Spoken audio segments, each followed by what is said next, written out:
আরে এটা দেখলে তো সমস্যা নেই, আমরা তার ভেঙে যাইতেছি না ভিতরে দেহ আগে না হলে তার বানাচ্ছে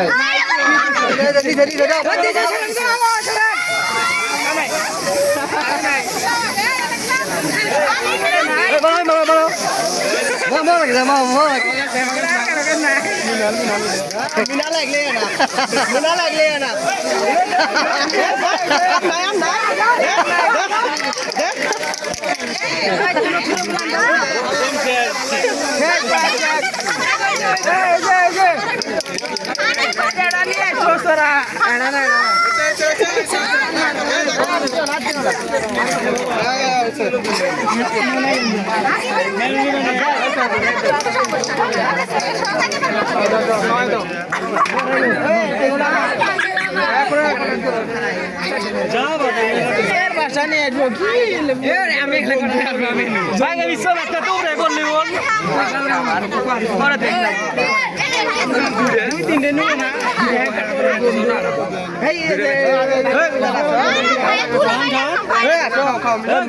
খাবার